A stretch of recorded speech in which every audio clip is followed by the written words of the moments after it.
Kung mga kapetchay, naghahanap ka ba ng mga pwede mong ilagay sa bag mo para kahit wala kang mga dalang crystals or maski wala kang dala or suot ng mga protection or mga pampaswerte ay lalapitin ka pa din ng mga swerte? Of course, we do have, no?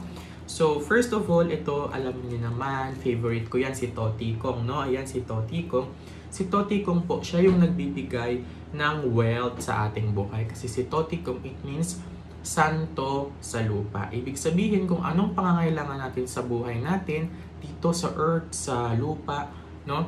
Siya nagbibigay pera, bahay, kotse, investments, alahas, sa kanya kayo mag-wish, bibigay niya, no? Lalo sa negosyo, mapagbigay siya. And then, next is we have Macho. So, si Macho, siya yung Our Lady of Kaysasay. Kung kilala niyo yung Our Lady of Kaysasay, siya yon, no? Si Macho, siya yung patron ng mga gusto mag-abroad or kung kayo is OFW, no? Siya.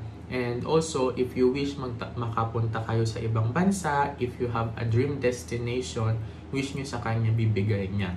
Also, if you want na fame, if you want makilala negosyo nyo, makilala kayo, kung nagre-reels kayo, o nag-YouTube kayo, pwedeng-pwede si Macho. Kasi Macho, patron siya ng dagat. Diba dagat yan ang nagko-connect sa atin sa iba't ibang bansa. Ibig sabihin, she will connect all people, no? Kaya ako, I wish kay Macho. Sabi ko, Macho, give me mga client from other country. Alam nyo, nung nag-Thai ritual kami, ang dami pala from Japan, from Taiwan, from Hong Kong, from Saudi, from Australia, from America, no? So, kita niyo naman, no, iba-ibang bansa, client ko. Kaya ako, lagi ako nag-wish kay Macho, no?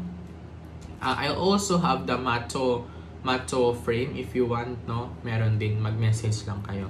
And of course, syempre gusto din natin ng pera. So, we have Tyson. Tyson is the god of money. So, if we wish to always have money or be a magnet of money, very good yan.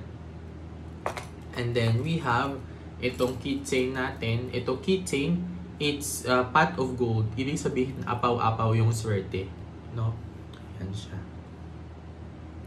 And then next is we have the dragon boat. The dragon boat, it's very good, no? It's a wish fulfilling amulet.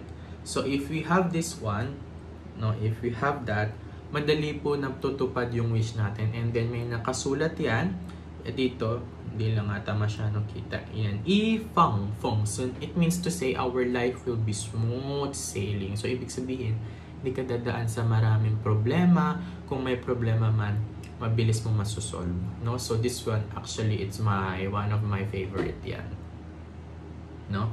Ayan. And syempre, may mga negativity, may mga malas along the way. So, we want to put this sa ating mga bag, no? Kasi it will shoo away the negative energy. Diba yung pamaypay? Ganyan, aalisin niya yan. Papahanginin niya palabas yan. And of course, if you want promotion, yung mga naghahanap para sa kanilang trabaho, we have the Ruin, the Persimmon, no? Also, ito para tumaas yung sweldo nyo. So, if you need na ma-promote, if you need salary increase, ito po maganda. And of course, hindi ka kapechay kung wala ka nito. Syempre may pechay tayo, no?